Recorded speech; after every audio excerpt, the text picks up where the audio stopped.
નમસ્કાર વિદ્યાર્થી મિત્રો, સ્વાગત છે આપ સર્વ વિદ્યાર્થી મિત્રોનું તમારી પોતાની યુટ્યુબ ચેનલ ઓશન કોચિંગ ક્લાસીસમાં. વિદ્યાર્થી મિત્રો, ધોરણ 9 વાર્ષિક પરીક્ષા ખૂબ જ નજીક આવી રહી છે અને વાર્ષિક પરીક્ષાની તૈયારી કરવા માટે નવનીત કંપની દ્વારા તૈયાર કરવામાં આવેલું વિકાસ પરીક્ષા લક્ષી અસાઇનમેન્ટ કે જેનું આપણે સંપૂર્ણ સોલ્યુશન કરી રહ્યા છીએ, જેની અંદર ધોરણ 9 સામાજિક વિજ્ઞાન વિષયની અંદર આજે આપણે સેક્શન ડી નું સોલ્યુશન કરવાનું છે. સેક્શન ડી નું સંપૂર્ણ સોલ્યુશન આપણા આ એક વિડિયોની અંદર કરવાનું છે. તો આગળના વિડિયોની અંદર આપણે સેક્શન એ, સેક્શન બી અને સેક્શન સી ના સોલ્યુશન ઓલરેડી જોઈ ચૂક્યા છીએ. પણ એની પહેલા એક મહત્વપૂર્ણ વાત કે આજે તમારું વિકાસ પરીક્ષા લક્ષી અસાઇનમેન્ટ છે તેને તમે ઘર બેઠા મંગાવવા માંગતા હોય તો માત્ર ને માત્ર 190 રૂપિયાનું ભરવાનું છે. તો એ સેક્શન ડી ની આપણને સૂચના આપેલી છે. હવે એમાં પહેલો સવાલ જોઈએ પ્રકરણ નંબર 5 નો કે હિન્દ છોડો ચળવળ અને ચળવળના વિવિધ બનાવો વિશે જણાવો. ભાઈ, ક્રિપ્સ દરખાસ્તો દ્વારા સાબિત થયું કે બ્રિટિશ સરકાર ભારત છોડવા માંગતી નહોતી, તેમજ ભારતને સ્વરાજ આપવાનો ઈરાદો પણ ધરાવતી નથી. તે હિન્દની પ્રજાને છેતરી રહી છે એવું લાગતા ભારતીય પ્રજામાં ભારે હતાશા અને અસંતોષ વ્યાપ્યા. ગાંધીજીએ પ્રજાની નિરાશા દૂર કરી તેમને આખરી લડત લડવા માટે તૈયાર કર્યા. મુંબઈમાં મળેલી કોંગ્રેસ મહાસમિતિની બેઠકમાં ગાંધીજીના નેતૃત્વમાં 8 ઓગસ્ટ 1942 ની રાત્રે હિન્દ છોડોનો ઐતિહાસિક ઠરાવ પસાર કરવામાં આવ્યો. ગાંધીજીએ જણાવ્યું કે આઝાદી માટે મારી આ અંતિમ લડત છે. આજે છુપાઈને કશું કરવું નથી, કરેંગે યા મરેંગે. આ સભામાં જ ગાંધીજીએ પ્રજાને વિવિધ કાર્યક્રમો કરવાનો તેમજ અંગ્રેજ સરકારને હિન્દ છોડોનો આદેશ આપ્યો. હવે એના કેટલાક બનાવો બન્યા હતા એ જોઈએ કે હિન્દ છોડો ઠરાવના બીજા દિવસે વહેલી સવારે અંગ્રેજ સરકારે ગાંધીજી, વલ્લભભાઈ પટેલ, જવાહરલાલ નહેરુ, મૌલાના આઝાદ ઉપરાંત દેશના અગ્રગણ્ય નેતાઓ હતા તેની ધરપકડ કરી તેને જેલમાં પૂરી દીધા. કોંગ્રેસને ગેરકાયદેસર જાહેર કરવામાં આવી. વર્તમાન પત્રો પર પ્રતિબંધો મૂકવામાં આવ્યા. અંગ્રેજ સરકારે પ્રાંતિક અને જિલ્લા કક્ષાએ છે કોંગ્રેસી નેતાઓની ધરપકડ કરી. ગાંધીજી સહિત તમામ દેશના નેતાઓની ધરપકડના કારણે ભારતના શહેરો અને ગામડાઓમાં છે એકાએક હડતાલો પડવા લાગી. ભારતભરના શહેરો, ગામડાઓ, મજૂરો, ખેડૂતો, યુવાનો, વિદ્યાર્થીઓ, શિક્ષકો, વેપારીઓ, મહિલાઓ વગેરે હિન્દ છોડોની ચળવળમાં સક્રિય ભાગ લીધો. મજૂરોએ કારખાનામાં હડતાલ પાડી. જમશેદપુરના લોખંડના કારખાના તેમજ મુંબઈ અને તમિલનાડુ અને અમદાવાદની કાપડની મિલોમાં કામદારોએ હડતાલો પાડી. અમદાવાદમાં કાપડની 75 મિલોના 1,40,000 મજૂરોએ 105 દિવસ સુધી શાંતિ અને અભૂતપૂર્વ હડતાલ પાડી. શાળા કોલેજોમાં હડતાલ પડી. પછી અમદાવાદમાં 3.5 માસ સુધી બજારો બંધ રહ્યા. બ્રિટિશ સરકાર સામે શાંતિથી દેખાવો કરી રહેલા લોકો પર સરકારે ઉગ્ર દમન નીતિ અપનાવી. પરિણામે હિંસક તોફાનો ફાટી નીકળતા તે ભાંગફોડના બનાવો બન્યા અને લોકોએ છે railway station, police station, post ઓફિસો, સરકારી મકાનો વગેરેને નુકસાન પહોંચાડ્યું. કેટલાક સ્થળોએ છે રેલના પાટા ઉખેડીને ફેંકી દીધા. દેશભરમાં મિલકતોને લૂંટવામાં અને આગ લગાડવાના બનાવો છે મોટી સંખ્યામાં બનવા લાગ્યા. રેલવેને વધુ નુકસાન થયું. કેટલાક વિસ્તારમાં લોકોએ બોમ્બનો પણ ઉપયોગ કર્યો. અનેક સ્થળોએ પોલીસો અને લોકો વચ્ચે હિંસક ઘર્ષણો થયા. અંગ્રેજ સરકારે હિન્દ છોડો ચળવળને દબાવી દેવા લાઠીચાર્જ, ટીયર ગેસ, ગોળીબારી વગેરેનો વ્યાપક ઉપયોગ કર્યો, પણ સરકારે લગભગ 70,000 કરતા વધારે લોકોને જેલમાં પૂર્યા. 538 વખત ગોળીબાર કર્યો, જેમાં 1,028 લોકો મૃત્યુ પામ્યા. 3200 થી વધારે લોકો ઘાયલ થયા. આમ છતાં અંગ્રેજ સરકાર આ ચળવળને સંપૂર્ણપણે દબાવી શકી નહીં. આથી સરકારને ખાતરી થઈ ગઈ કે હવે ભારતને વધારે સમય સુધી પરાધીન રાખવું શક્ય નથી. હિન્દ છોડો ચળવળથી ભારતના લોકોમાં અભૂતપૂર્વ જાગૃતિ આવી અને લોકો પૂર્ણ સ્વરાજ મેળવવા કટિબદ્ધ થયા. પરિણામે 5 વર્ષ એટલે કે ઈસવીસન 1947 ભારત દેશને આઝાદી મળી. પછી બીજો સવાલ છે, મેને નમક કા કાનૂન તોડ દિયા. આ વાક્ય સમજાવો. એનો મતલબ એવો થાય કે ભાઈ આ દાંડી કૂચ વિશે વાત કરવાની છે. કોના વિશે? દાંડી કૂચ વિશે વાત કરવાની છે. તો કે સવિનય કાનૂન ભંગ ચળવળના ભાગરૂપે ગાંધીજીએ છે દાંડીના દરિયા કિનારે જે મીઠાના કાયદાનો ભંગ કરવાનો નક્કી કર્યું. 11મી માર્ચના સાંજે ગાંધીજી અમદાવાદના સાબરમતી આશ્રમમાં હજારો લોકોની સભાને સત્યાગ્રહનો સંદેશો આપ્યો કે ધરપકડ થાય તો પણ લોકોની મક્કમતાપૂર્વક અહિંસક રીતે અંગ્રેજ સરકાર સામે લડત આગળ વધારવાનો તેમણે અનુરોધ કર્યો. તેમણે અમદાવાદના સાબરમતી હરિજન આશ્રમમાં 12 માર્ચ 1930 ના રોજ પોતાના 78 સત્યાગ્રહીઓ સાથે નવસારી જિલ્લાના દાંડી બંદરના દરિયા કિનારા સુધી 370 કિલોમીટરની પદયાત્રા યોજી અને તેની એ આ ઐતિહાસિક યાત્રા છે એ દાંડી કૂચના નામે પ્રસિદ્ધ છે. 29 માર્ચ 1930 ના રોજ દાંડી યાત્રામાં ગાંધીજીએ પ્રતિજ્ઞા કરી કે હું કાગડા કૂતરાના મોતે મરીશ પણ સ્વરાજ નહીં મળે જ્યાં સુધી આશ્રમમાં પાછો નહીં ફરું. અને દાંડી યાત્રાના માર્ગમાં ગામે ગામ સત્યાગ્રહીઓનું ભવ્ય સ્વાગત કરવામાં આવ્યું. દરેક ગામમાં ગાંધીજી સભા યોજીને લોકોને જાગૃત કરવા માટે મીઠાના અન્યાય કાયદા વિશે, સવિનય કાનૂન ભંગ અને સત્યાગ્રહ વિશે સમજાવતા. ગાંધીજી અને તેમના સાથીદારોએ 24 દિવસની પદયાત્રા બાદ 5 એપ્રિલ 1930 ના દિવસે દાંડી પહોંચ્યા. 6 એપ્રિલ 1930 ના રોજ સૂર્યોદય સમયે ગાંધીજીએ દાંડીના દરિયા કિનારેથી અગરમાંથી મીઠું લઈ મીઠાના કાયદાનો ભંગ કર્યો અને ધરપકડ વહોરી લીધી. ગાંધીજીએ ગગનભેદી અવાજે જણાવ્યું હતું કે મેને નમક કા કાનૂન તોડ દિયા. તેમણે ત્યાં ઉપસ્થિત જનતાને સંબોધિત કરતા કહ્યું કે હું બ્રિટિશ સામ્રાજ્ય રૂપી ઇમારતના પાયામાં લોણો લગાડું છું. દાંડી કૂચે ભારતના લોકોમાં અપૂર્વ જાગૃતિ, અપાર શ્રદ્ધા, ચેતના, એકતા જગાવવાનું અદ્ભુત કાર્ય કર્યું અને સમગ્ર દેશમાં મીઠાના કાયદાના ભંગ કરવાના સત્યાગ્રહો થયા અને મહાદેવભાઈ દેસાઈએ દાંડી કૂચને ગૌતમ બુદ્ધના મહાભિનિષ્ક્રમણ સાથે પણ સરખાવ્યું છે. ત્રીજો સવાલ, આઝાદ હિન્દ ફૌજે ભારતને આઝાદી અપાવવા બચાવેલી કામગીરીની વિગતે દર્શાવો. તો જવાબ આવશે, અંગ્રેજ સરકારે સુભાષચંદ્ર બોઝની ધરપકડ કરી કોલકાતામાં તેના નિવાસ સ્થાને છે નજરકેદ કર્યા. પણ એક મધ્યરાત્રિએ સુભાષચંદ્ર બોઝ છે વેશ પલટો કરી અંગ્રેજ સરકારની નજરકેદમાંથી છટકી ગયા. તેઓ કોલકાતાથી પેશાવર, કાબુલ, ઈરાન અને રશિયા થઈ 28 માર્ચ 1942 ના રોજ બર્લિન એટલે કે જર્મની પહોંચ્યા. બર્લિનમાં તેણે આઝાદ હિન્દ રેડિયો સ્ટેશન સ્થાપ્યું અને એ સ્ટેશને તેણે ભારતીયોને અંગ્રેજ શાસન ઉઠલાવી નાખવાની હાલકલ કરી. રાસબિહારી બોઝ નામના હિન્દી ક્રાંતિકારી નેતા જાપાનના ટોક્યો શહેરમાં ઇન્ડિયન ઇન્ડિપેન્ડન્સ લીગ નામની સંસ્થા સ્થાપી હતી. તેમણે ભારતીય આઝાદી માટે આઝાદ હિન્દ ફૌજની રચના કરવાનું નક્કી કર્યું. એ સમયે વિશ્વના જુદા જુદા દેશોમાં વસતા હિન્દીઓના 100 જેટલા પ્રતિનિધિઓ હાજર રહ્યા અને એ પરિષદમાં દ્વિતીય વિશ્વયુદ્ધમાં જાપાનના હાથે યુદ્ધ કેદી તરીકે પકડાયેલા મેજર મોહનસિંહે રાસબિહારી બોઝના પ્રમુખ પદે આઝાદ હિન્દ ફૌજની રચના કરી અને 1943માં સુભાષચંદ્ર બોઝ બર્લિનથી જાપાન ગયા. જાપાનમાં રાસબિહારી બોઝે સુભાષચંદ્ર બોઝને ઇન્ડિયન ઇન્ડિપેન્ડન્સ લીગના નેતા બનાવ્યા. 2 જુલાઈ 1943 ના રોજ સુભાષચંદ્ર બોઝ જાપાનથી સિંગાપુર ગયા. 4 જુલાઈ 1943 ના રોજ તેઓ ઇન્ડિયન ઇન્ડિપેન્ડન્સ લીગના પ્રમુખ બન્યા. એ સમયે રાસબિહારી બોઝે સુભાષચંદ્ર બોઝને આઝાદ હિન્દ ફૌજ આર્મીના વડા બનાવ્યા અને સિંગાપુરમાં વસતા હિન્દીઓએ સુભાષચંદ્ર બોઝને નેતાજીનું હુલામણું નામ આપ્યું. સુભાષચંદ્ર બોઝે આઝાદ હિન્દ ફૌજને ચલો દિલ્હી અને જય હિન્દના સૂત્ર આપ્યા. તેમણે ફૌજના સૈનિકોને કહ્યું, તુમ મુझे खून दो मैं तुम्हें आजादी दूंगा. સુભાષચંદ્ર બોઝ સિંગાપુરમાં ભારતની કામચલાઉ સરકારની સ્થાપના કરી. આ સરકારના તેઓ વડાપ્રધાન અને લશ્કરી સેનાપતિ બન્યા. આ સરકારને જાપાન, જર્મની, ચીન, ઇટાલી, મ્યાનમાર વગેરે દેશોએ માન્યતા આપી. 1943માં સુભાષચંદ્ર બોઝે અંદમાન નિકોબાર ટાપુની મુલાકાત લીધી અને તેને અનુક્રમે શહીદ અને સ્વરાજ એવા નામ આપ્યા. સુભાષચંદ્ર બોઝની કામચલાઉ સરકાર ઇંગ્લેન્ડ સામે યુદ્ધ જાહેર કરીને આઝાદ હિન્દ ફૌજનું વડું મથક સિંગાપુરથી છે એ રંગૂન ખસેડવામાં આવ્યું. અહીંથી આઝાદ હિન્દ ફૌજની ટુકડીઓએ ભારતની પૂર્વ સરહદે ફરી પ્રવેશ કરી પ્રોમ, કોહિમા, ઇમ્ફાલ, મણિપુરની રાજધાની છે આ બધા પ્રદેશો જીતી લીધા. એક સમયે અમેરિકા બ્રિટનના પક્ષે દ્વિતીય વિશ્વયુદ્ધમાં ઝંપલાવ્યો અને તેને જાપાનના નાગાસાકી અને હિરોશીમાના શહેરો પર અણુબોમ્બ ફેંક્યા અને અણુબોમ્બથી સર્જાયેલા ભયંકર વિનાશને કારણે જાપાને મિત્ર રાષ્ટ્રની શરણાગતિ સ્વીકારવી પડી અને પરિણામે આઝાદ હિન્દ ફૌજને જાપાન તરફથી મળતી મદદ બંધ થઈ ગઈ. આ ઉપરાંત બ્રિટિશ આઝાદ હિન્દ ફૌજ ઉપર હવાઈ હુમલા કર્યા અને તેની પાસે રંગૂન કબજે કર્યું. આવી કપરી પરિસ્થિતિમાં આઝાદ હિન્દ ફૌજને વિખેરાઈ જવાની ફરજ પડી અને 18 ઓગસ્ટ 1945 ના દિવસે સુભાષચંદ્ર બોઝનું વિમાની અકસ્માતમાં અવસાન થયું એવું માનવામાં આવે છે. આમ ભારતની સ્વતંત્રતાની લડતમાં આઝાદ હિન્દ ફૌજે મહત્વની કામગીરી બજાવી હતી. ચોથો સવાલ, ગાંધીજીએ ભારતના ભાગલાનો કેમ સ્વીકાર કર્યો? તો કે જુલાઈ 1946 ચૂંટણીમાં મુસ્લિમ લીગે 78 માંથી 73 બેઠકો મેળવી. તેથી મુસ્લિમ લીગે પાકિસ્તાન માટેની માંગણી હતી તે પ્રબળ બનાવી. બ્રિટિશ સરકાર પર દબાણ આવતા મુસ્લિમ લીગે 16 ઓગસ્ટ 1946 ના દિવસે મુસ્લિમે સીધા પગલા દિન તરીકે મનાવવાનો આદેશ કર્યો. પરિણામે દેશમાં હિંસક તોફાનો ફાટી નીકળ્યા.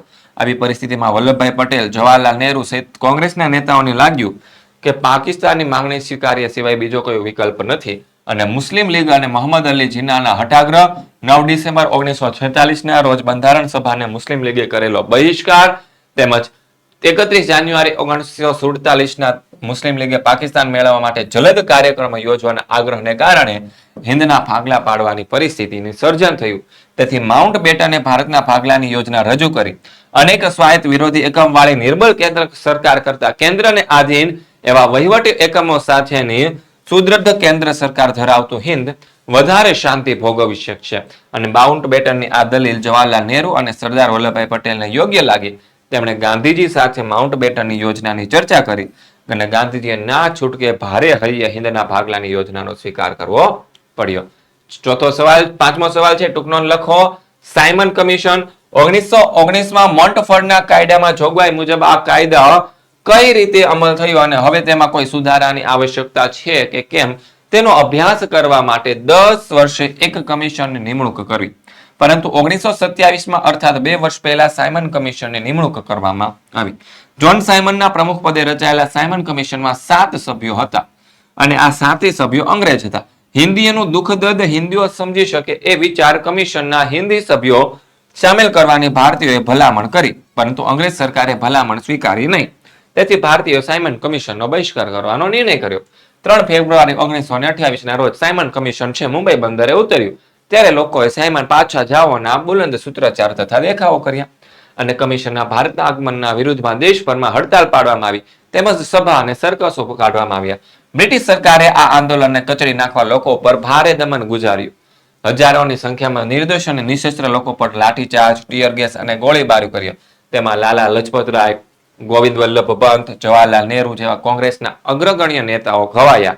લાહોરમાં સરઘસની આગેવાની લેનાર લાલા લજપત રાય ગંભીર રીતે ઘાયલ થયા. થોડા સમય પછી તેનું મૃત્યુ થયું.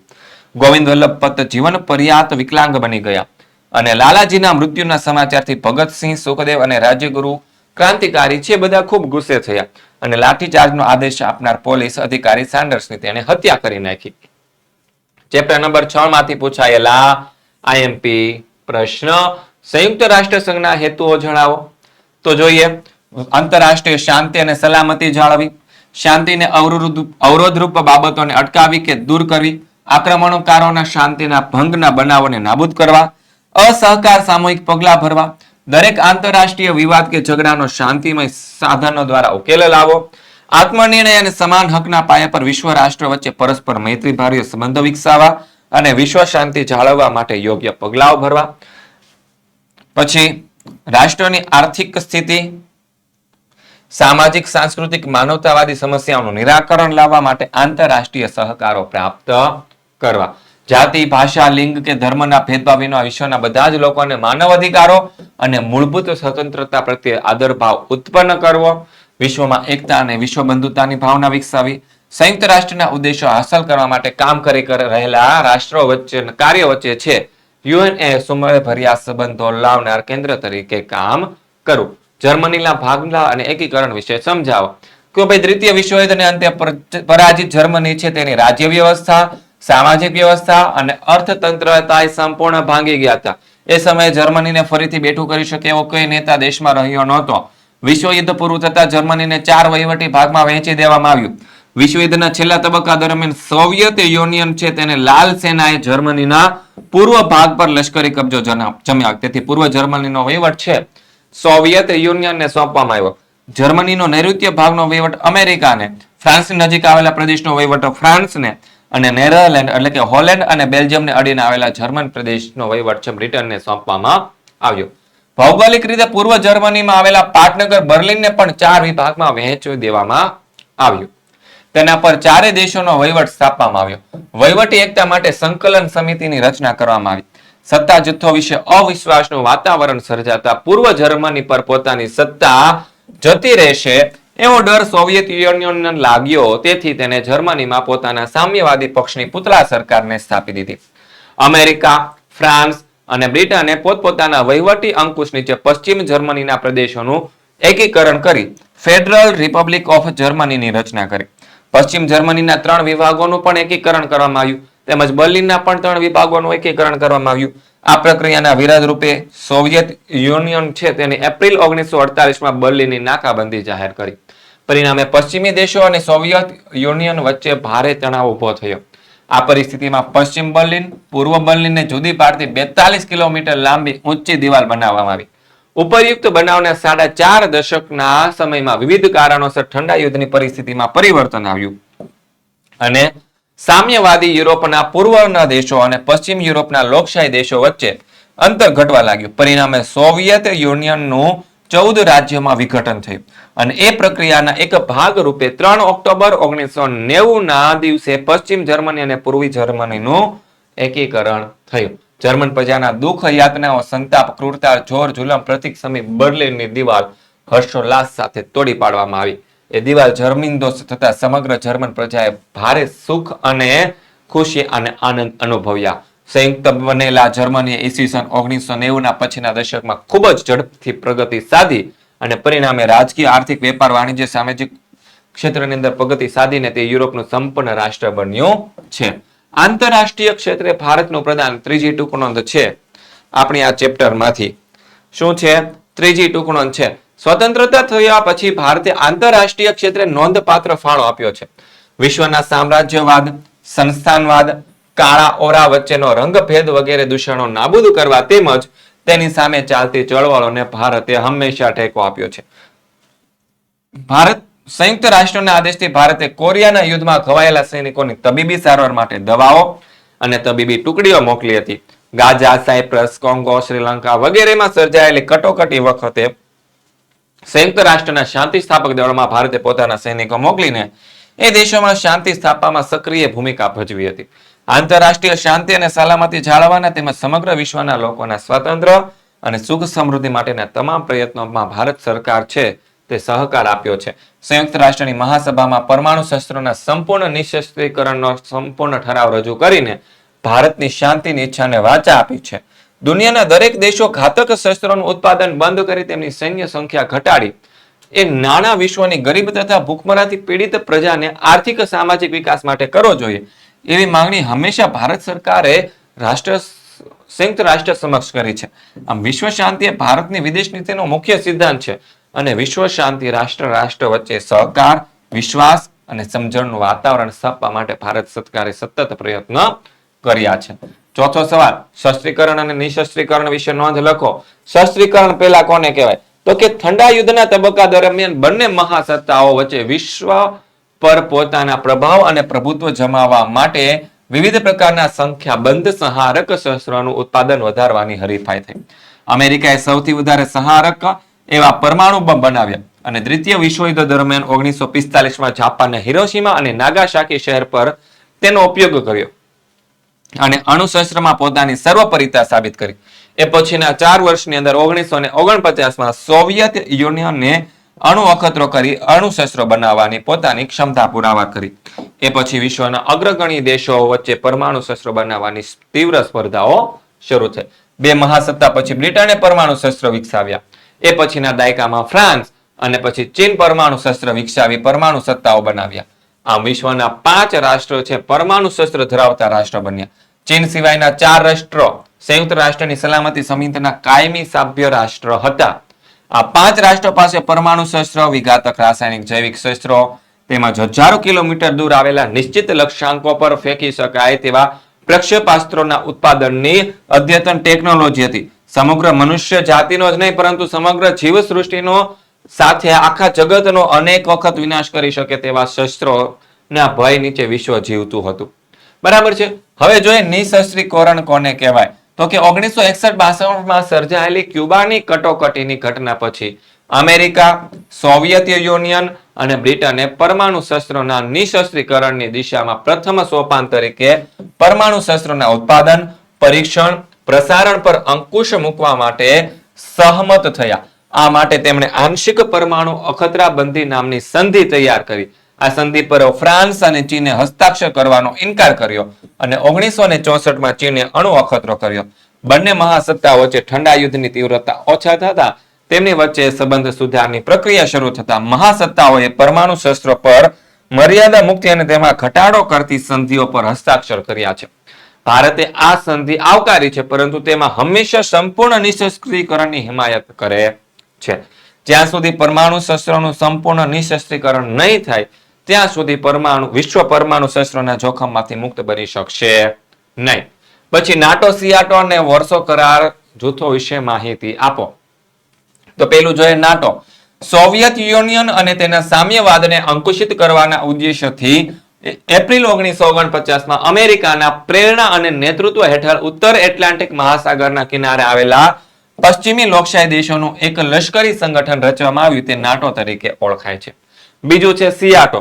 ઇંગ્લેન્ડ અને અમેરિકાએ દક્ષિણ પૂર્વ એશિયાનું સામ્યવાદી વિસ્તાર સામે રક્ષણ કરવા માટે 1954માં સિયાટો નામના લશ્કરી જૂથની રચના કરી. અને પછી છે વોર્સો કરાર. અમેરિકાની પ્રેરણા અને નેતૃત્વ હેઠળ રચાયેલા નાટો અને સિયાટો લશ્કરી જૂથની રચના કરી.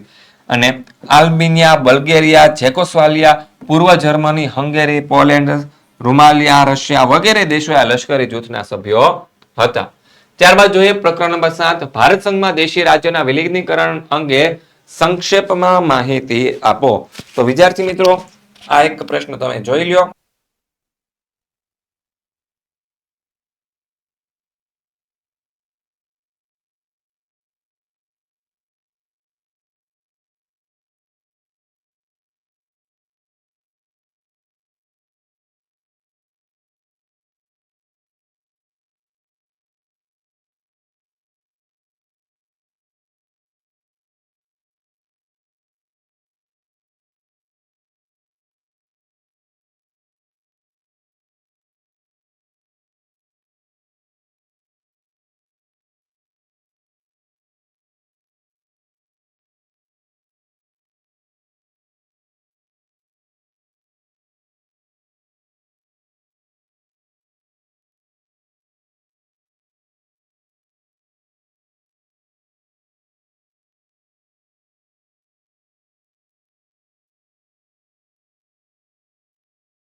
બીજો સવાલ છે કે ભારત સરકારે દીવ, દમણ અને ગોવાને કબજે કરવા શી નિર્ણય કર્યો અને શા માટે?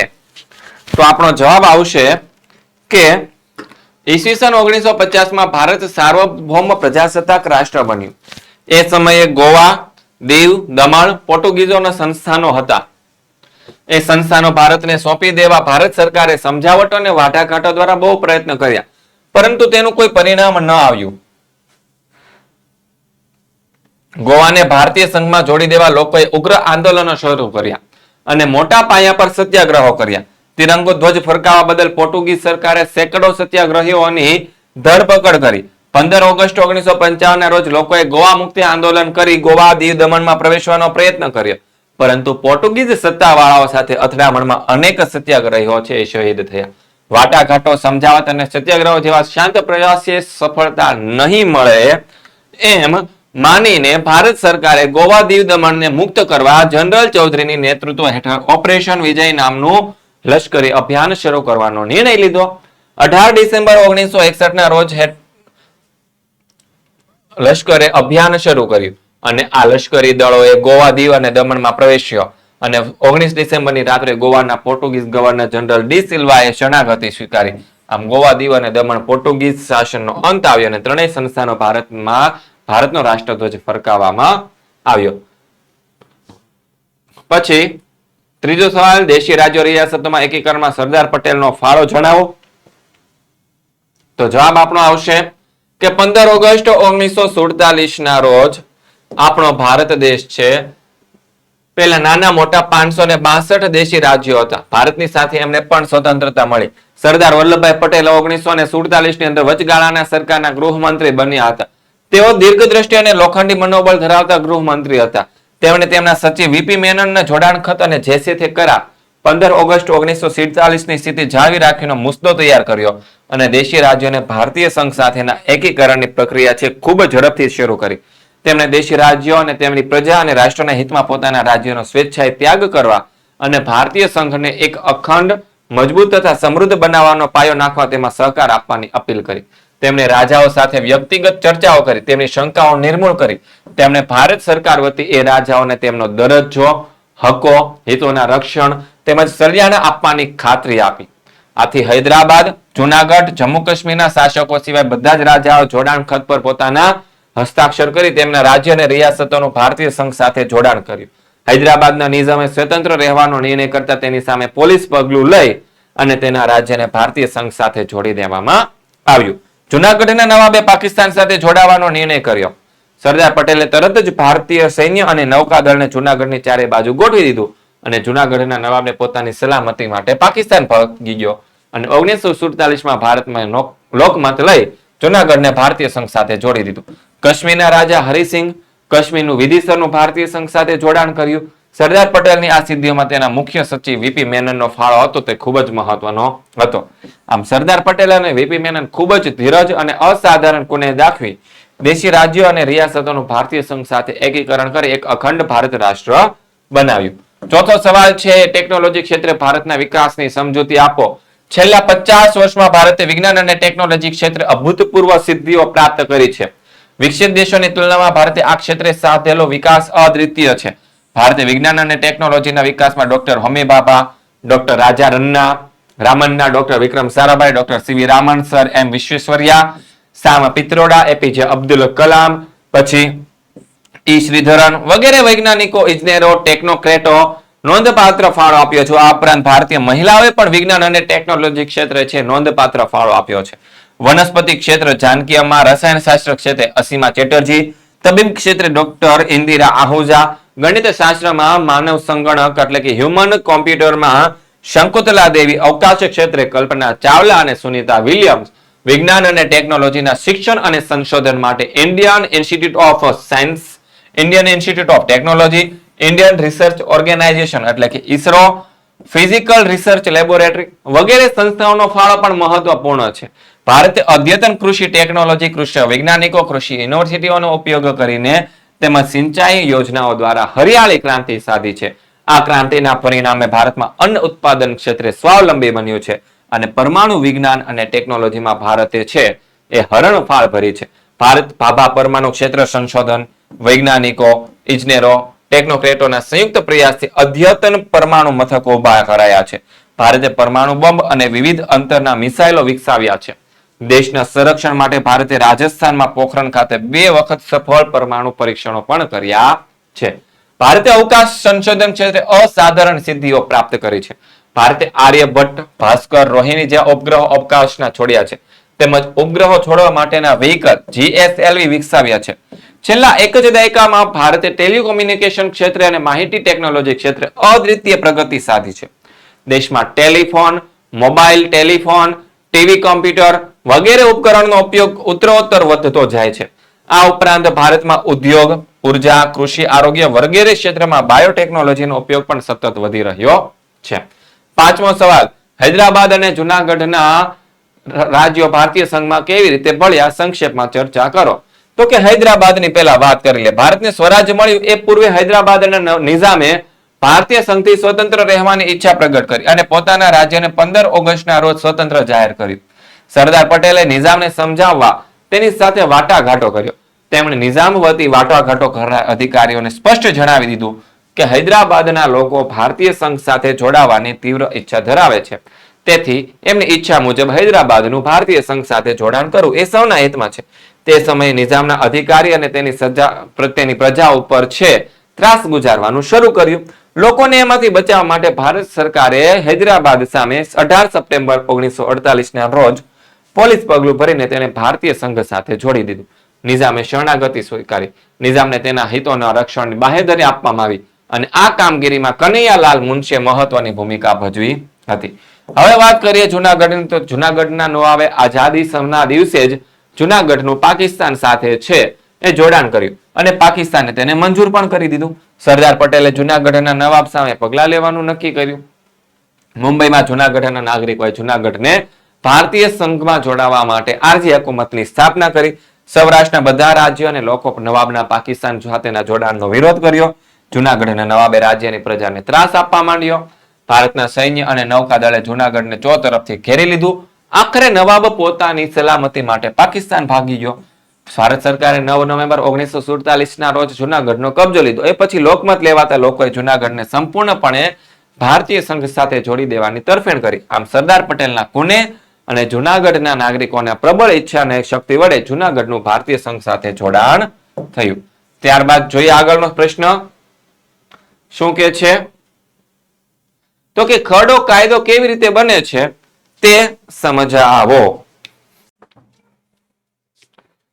તો ખરડો કાયદો કેવી રીતે બને તે સમજાવો. જવાબ આપણો આવશે ખરડા કાયદા માટેની દરખાસ્તને ખરડો કહેવાય. શું કહેવાય? કાયદા માટેની દરખાસ્ત હોય તેને ખરડો કહેવાય. ખરડાના 2 પ્રકાર હોય, એક હોય સામાન્ય ખરડો અને બીજો હોય નાણાકીય ખરડો. હવે સામાન્ય ખરડામાંથી કાયદાની રચના કઈ રીતે થાય તે આપણે જોઈ લઈએ. તો કે સંસદમાં ખરડો રજૂ કરતા પહેલા લોકસભામાં સ્પીકર અને રાજ્યસભામાં અધ્યક્ષની પરવાનગી મેળવવી પડે. સામાન્ય ખરડો છે સંસદના બંને ગૃહોમાંથી કોઈ પણ ગૃહમાં રજૂ થઈ શકે. ત્યારે પ્રધાનમંડળના કોઈ પણ પ્રધાન અથવા તો ગૃહના કોઈ પણ સભ્ય દ્વારા રજૂ થઈ શકે. સામાન્ય ખરડો રાષ્ટ્રપ્રમુખ પાસે સહી માટે મોકલવામાં આવે તે પહેલા તેને બંને ગૃહોમાં 3 વાર વાંચનમાંથી પસાર કરવો પડે છે. ઓકે, હવે પ્રથમ વાંચન જે હોય તેમાં ખરડો રજૂ કરનાર મંત્રી કે સંસદ સભ્ય છે એ ગૃહમાં ખરડાનું વાંચન કરી ખરડાના હેતુ અને બીજી મહત્વની બાબતો ગૃહમાં ધ્યાન પર લાવે. ત્યાર પછી ગૃહમાં ખરડા પર ચર્ચા થાય અને ગૃહ ખરડાને મંજૂર કરે તો બીજા વાંચનમાં મોકલવામાં આવે. બીજું વાંચનનું દરમિયાન ખરડાને દરેક કલમ પર ગૃહના સભ્યો છે એ વિસ્તૃત ચર્ચા કરે છે. એ સમયે સભ્યો તેમાં સુધારા રજૂ કરી શકે. કોઈ મહત્વનો ખરડો હોય અથવા તો ખરડાને સંસદ સભ્યોમાંથી જે તે વિષયના તજજ્ઞ વિશેષ જ્ઞાન ધરાવતા સભ્યોની બનાવેલી પ્રવર સમિતિને પણ સોંપવામાં આવી શકે છે. ત્રીજું વાંચન પ્રવર સમિતિના અહેવાલ પછી એ અહેવાલને આધારે ગૃહમાં ખરડાનું ત્રીજું વાંચન શરૂ થાય અને ત્રીજા વાંચનને અંતે ગૃહ ખરડાને બહુમતીથી પસાર કરે તો તેને સંસદના બીજા ગૃહમાં મોકલવામાં આવે છે અને બીજા ગૃહમાં પણ ખરડાને 3 વખત વાંચનમાંથી પસાર થવું પડે. આમ બંને ગૃહોમાંથી પસાર થયા પછી ખરડાને રાષ્ટ્રપ્રમુખની સહી પછી કાયદો બને છે. સહી કરતા પહેલા રાષ્ટ્રપ્રમુખને જરૂર લાગે તો ખરડાને તેની પાસેથી પોતાની પાસે રાખી મૂકી શકે કે સંસદમાં પુનઃ વિચારણા માટે પાછો મોકલી શકે છે. ફરીથી એ જ વિધિથી ખરડો બંને ગૃહોમાં પસાર કરે એટલે તે ખરડો કાયદો બને અને ત્યાર પછી સરકારી ગેજેટમાં તેને પ્રસિદ્ધ કરવામાં આવે છે. હવે નાણાકીય ખરડાની કાયદાની રચના વાત કરીએ તો નાણાકીય ખરડો રાષ્ટ્રપ્રમુખની પૂર્વ મંજૂરીથી પ્રથમ લોકસભામાં રજૂ કરવામાં આવે. કોઈ પણ ખરડો નાણાકીય ખરડો છે કે કેમ તે માત્ર લોકસભાના સ્પીકર જ નક્કી કરે છે. લોકસભાએ પસાર કર્યા પછી જ નાણાકીય ખરડાને રાજ્યસભામાં મોકલવામાં આવે છે. આ મુદત દરમિયાન રાજ્યપાલ નાણાકીય ખરડો લોકસભામાં પરત ન કરે તો પણ પસાર થયેલો ગણાય અને રાજ્યોએ માત્ર ચર્ચા કરી તેની ભલામણો સાથે કે ભલામણો વિના 14 દિવસમાં તેને લોકસભામાં પાછો મોકલવાનો હોય અને પછી રાષ્ટ્રપ્રમુખની સહી કરવા માટે મોકલવામાં આવે અને રાષ્ટ્રપ્રમુખની સહી થાય એટલે નાણાકીય ખરડો કાયદો બની જાય છે. પછી બીજો સવાલ છે સંસદની સત્તાઓ અંગે ઉલ્લેખ કરો. તો જોઈએ સંસદની સત્તાઓ એમાં પેલું છે ધારાકીય સત્તાઓ. સામાન્ય સંજોગોમાં સંસદ છે અને સંયુક્ત રાષ્ટ્ર યાદીમાં સૂચવેલા વિષયો પર કાયદા ઘટે. કટોકટીના સમયે સંસદ રાજ્ય યાદી સહિત કોઈ પણ વિષય પર કાયદો ઘડી શકે. સંસદની મંજૂરી વિના કોઈ પણ ખરડો કાયદો બની શકતો નથી. નાણાકીય ખરડા સિવાયનો કોઈ પણ ખરડો સંસદના કોઈ પણ ગૃહમાં રજૂ થઈ શકે. નાણાકીય ખરડાની પ્રથમ રજૂઆત માત્ર લોકસભામાં જ થઈ શકે. રાષ્ટ્રપ્રમુખ દ્વારા બહાર પાડવામાં આવેલા વટહુકમ વહેલામાં વહેલી તકે સંસદની મંજૂરી લેવી પડે. જો સંસદમાં મંજૂરી ન આપે તો વટહુકમ આપોઆપ રદ થઈ જાય છે. બીજું છે કારોબારીકીય સત્તાઓ. તો લોકસભા અને મંત્રીમંડળ પર અવિશ્વાસની દરખાસ્ત લાવવાની સત્તા છે. જો એ દરખાસ્ત પસાર થાય તો મંત્રીમંડળને રાજીનામું આપવું પડે છે. લોકસભામાં નાણામંત્રીએ રજૂ કરેલા નાણાકીય ખરડાને નામંજૂર કરી સમગ્ર મંત્રીમંડળને રાજીનામું આપવાની ફરજ પડી શકે છે. સંસદના સભ્ય મંત્રીઓને રાજ્ય વહીવટ સંબંધી પ્રશ્નો અને પેટા પ્રશ્નો પૂછવાની તેમજ પ્રજાના જાહેર હિત પ્રત્યે મંત્રીઓનું ધ્યાન દોરવાની સત્તાઓ છે. સંસદની બેઠક ચાલુ હોય ત્યારે સંસદને કોઈ પણ સભ્ય જાહેર હિતના મહત્વના પ્રશ્ન પરત્વે મંત્રીમંડળનું ધ્યાન દોરવા મોકૂફીની દરખાસ્ત રજૂ કરી શકે. સંસદ મંત્રીની વિરુદ્ધ ઠપકાની દરખાસ્ત પસાર કરે તો પણ મંત્રીમંડળે રાજીનામું આપવું પડી શકે છે. ત્રીજું છે નાણાકીય સત્તાઓ. નાણામંત્રી અને રેલવે મંત્રીએ રજૂ કરેલા અંદાજપત્રો મંજૂર કરવા આકસ્મિક ખર્ચ નિધિમાંથી સરકારે ખર્ચેલી રકમ મંજૂર કરવી. સરકારે આગલા વર્ષે કરેલા ખર્ચાની ઓડિટ કરેલો હિસાબ અહેવાલ મંજૂર કરવો વગેરે સંસદની નાણાકીય સત્તાઓ છે.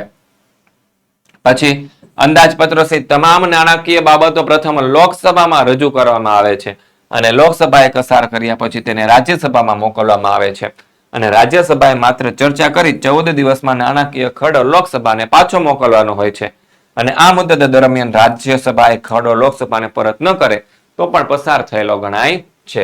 ચોથું છે ન્યાય વિષયક સત્તાઓ. તો કે સંસદ લોકસભાના સ્પીકર અને ડેપ્યુટી સ્પીકર જે હોય તેમજ રાજ્યસભાના જે અધ્યક્ષ અને ઉપાધ્યક્ષને બંધારણના ભંગ બદલ કે કોઈ પણ ગંભીર ગુના માટે બહુમતીથી ઠરાવ પસાર કરીને પદભ્રષ્ટ કરી શકે છે. બંધારણના ભંગ બદલ કે દેશહિતના પ્રવૃત્તિ વિરુદ્ધ કરવાના આરોપસર સંસદ, રાષ્ટ્રપ્રમુખ, ઉપરાષ્ટ્રપ્રમુખ, સર્વોચ્ચ અદાલત અને વડી અદાલતના ન્યાયમૂર્તિઓ, મુખ્ય ચૂંટણી commissioner, auditor general, attorney general મહાભિયોગ ચલાવી શકે અને 2/3 બહુમતી આરોપ પુરાવા થયેલો જાહેર ગણાય તો તેને હોદ્દા ઉપરથી આપણે છે દૂર કરી શકીએ છીએ.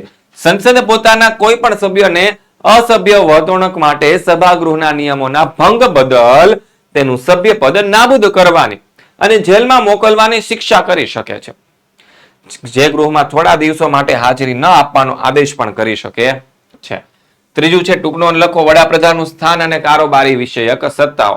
વડાપ્રધાનનું પેલા સ્થાન જોઈ લઈએ કે પ્રધાનમંડળમાં વડાપ્રધાનનું સ્થાન અજોડ છે, તે પ્રધાનમંડળના વડા છે. લોકસભામાં સરકારી નીતિઓના તે પ્રધાનમંડળ વતી જાહેરાત કરે. પ્રખ્યાત બંધારણ શાસ્ત્રી ની ડોક્ટર જેનિંગના શબ્દમાં કહીએ તો પ્રધાનમંડળમાં સૌથી વધુ મહત્વની વ્યક્તિ છે. પ્રધાનમંડળની રચના પ્રધાનમંડળ અને સંઘ, પ્રધાનમંડળ અને રાષ્ટ્રપ્રમુખ તથા રાજ્ય વહીવટ સાથે વડાપ્રધાનનો ગાઢ સંબંધ હોય છે. પ્રધાનમંડળની બેઠકમાં તે પ્રમુખ સ્થાન લે. તે દરેક પ્રધાનના કામકાજ પર દેખરેખ રાખે. બીજા પ્રધાનો તેમની ઈચ્છા અને લાગણીઓને માન આપે છે.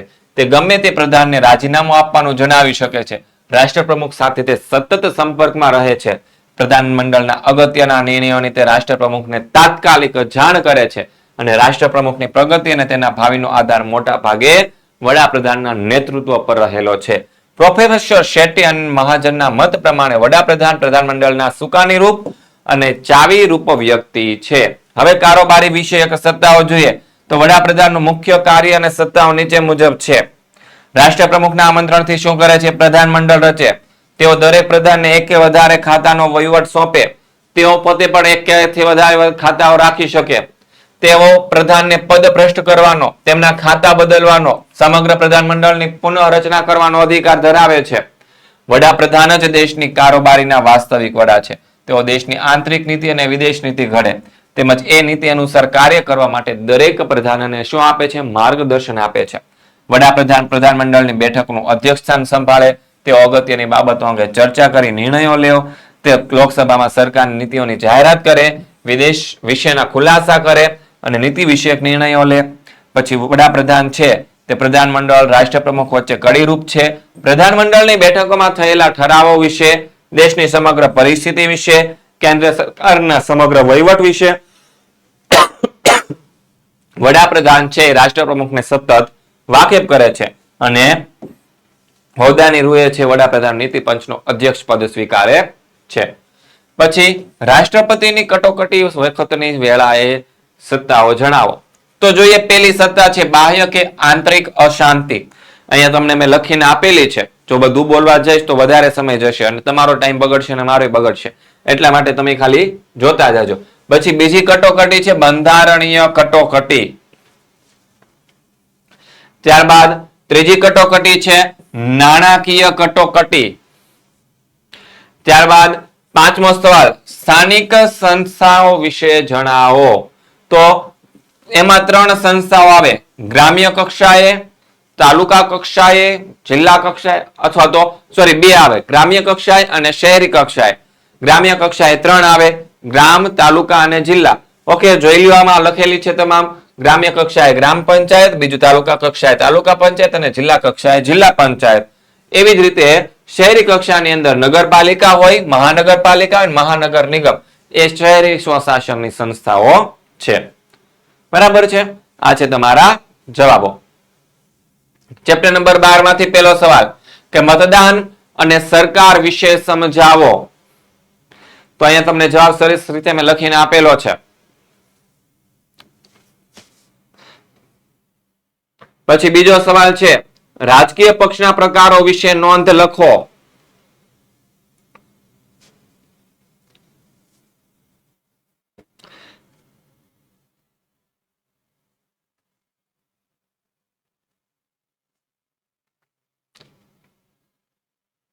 ત્રીજું છે તફાવત લખો સંસદીય લોકશાહી અને પ્રમુખીય લોકશાહી.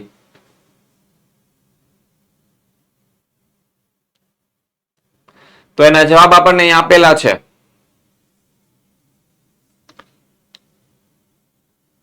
સોરી, આ પ્રશ્ન હું તમને થોડોક ચેન્જ કરી આપીશ. સંસદીય લોકશાહી અને પ્રમુખીય લોકશાહીનો. ઓકે, પછી ચોથું, લોકશાહીમાં ચૂંટણીનું મહત્વ શું છે સમજાવો.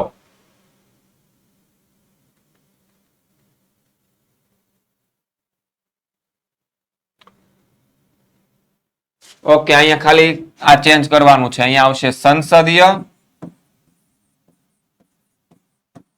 અને અહીંયા જવાબ આવશે પ્રમુખીય. ત્યારબાદ આગળ જોઈએ, લોકશાહીમાં ચૂંટણીનું મહત્વ શું છે સમજાવો. એનો જવાબ અહીંયા તમને લખીને આપેલો છે મેં.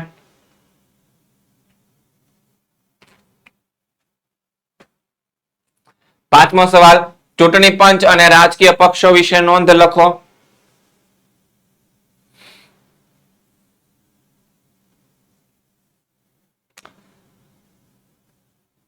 અહીંયા રાજકીય પક્ષો શરૂ થાય છે આપણો જવાબ.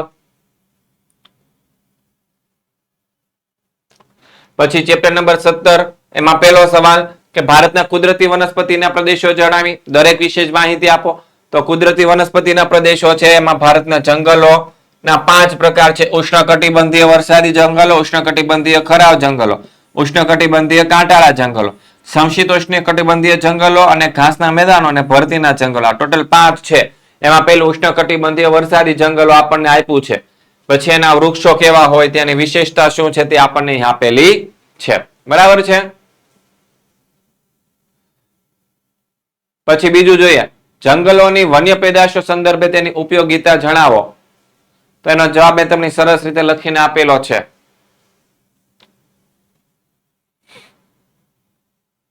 પછી જંગલ જતન માટેના ઉપાયો, કે જંગલોનું આપણે જતન કઈ રીતે કરવું જોઈએ એ આપણને આપેલા છે. પછી ચોથો સવાલ છે રાહુલ મિસ્ત્રી વાળો. તેમાં સૌંદર્યવર્ધક બનાવટો બનાવવા કયા વૃક્ષના ઉપયોગ થાય? તો કે ચંદનના વૃક્ષો ઉપયોગ થાય. એક ફેરીઓ ફળ વેચી રહ્યો છે તો ટોપલી શેમાંથી બનાવેલી હશે? તો વાંસમાંથી બનેલી હશે. રાહુલ મિસ્ત્રી રમતગમતના સાધનો બનાવવા માટે કયા પ્રકારના વૃક્ષનો ઉપયોગ કરશે? તો કે દેવદાર અને ચીડના વૃક્ષનો ઉપયોગ કરશે. અને રૂપેશભાઈ કયા વૃક્ષના પાનમાંથી પતરાળા અને પડિયા બનાવશે? તો કે ખાખરાના વૃક્ષમાંથી પતરાળા અને પડિયા બનાવશે. પછી પાંચમો સવાલ કે જંગલોની પર્યાવરણીય ઉપયોગિતા સમજાવો.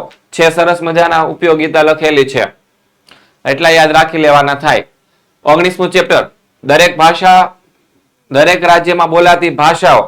29 અહીંયા તમને નામ આપેલા છે. બધા રાજ્યની ભાષાઓ તમારે યાદ રાખી લેવાની થશે. જેટલી આવડશે એ પ્રમાણે માર્ક્સ મળશે. બરાબર છે. અમુક તો બહુ ઈઝી હોય છે, એ તમારે યાદ રાખી જ લેવાનું. ગુજરાતમાં ગુજરાતી હોય, પંજાબમાં પંજાબી હોય, બરાબર છે. તેલંગાણામાં તેલુગુ હોય, કર્ણાટકમાં કન્નડ હોય, કેરળમાં મલયાલમ છે. પછી પશ્ચિમ ભારતના લોકોનો ખોરાક, તો સરસ રીતે તમને જવાબ લખીને આપેલો છે. પછી પશ્ચિમ ભારતના લોકોના તહેવારો અને ઉત્સવો, નવરાત્રી, દિવાળી જેવા તહેવારો ઉજવવામાં આવે છે તે. ઉત્તર ભારતના રહેઠાણો કેવા હોય? તમને સરસ રીતે જવાબ લખીને આપેલો છે. બરાબર છે. કેવા ઘરોમાં રહે છે રહેઠાણ. પૂર્વ ભારતના લોકોનો પોશાક, અહીંયા રહ્યો પૂર્વ ભારતના લોકોનો. ઓકે, છેલ્લો પ્રશ્ન છે શું છે? નકશા વાળો છે. એટલી વિગતો દર્શાવેલી છે. બધી વિગતો છે આ રીતે તમારા નકશાની અંદર મેં દર્શાવીને આપી દીધી છે કે કઈ વસ્તુ ક્યાં આવે છે તે. પછી આગળ બીજો નકશો છે, એમાં આટલી બધી વસ્તુ દર્શાવવાની છે, એ તમને મેં અહીંયા દર્શાવીને આપી દીધી છે કઈ વસ્તુ ક્યાં આવશે તે. પછી આગળ જોઈએ, ત્રીજું છે નકશાનું, કે એમાં આપણે કઈ વસ્તુ ક્યાં દર્શાવવાની છે એ મેં તમને અહીંયા દર્શાવી દીધી છે. કયા કયા અભયારણ્ય, રાષ્ટ્રીય ઉદ્યાન કઈ કઈ જગ્યા આવે છે તે. વિદ્યાર્થી મિત્રો, આ હતું તમારું સરસ મજાનું સોલ્યુશન. જો સોલ્યુશન યોગ્ય લાગ્યું હોય તો OCC ઇઝ ધ બેસ્ટ આવું કોમેન્ટ અમને કરી આપજો. ઓકે, તો મળીએ છીએ નેક્સ્ટ વિડીયોની અંદર આદર્શ પ્રશ્નપત્ર સાથે. ત્યાં સુધી જય હિન્દ, જય ભારત.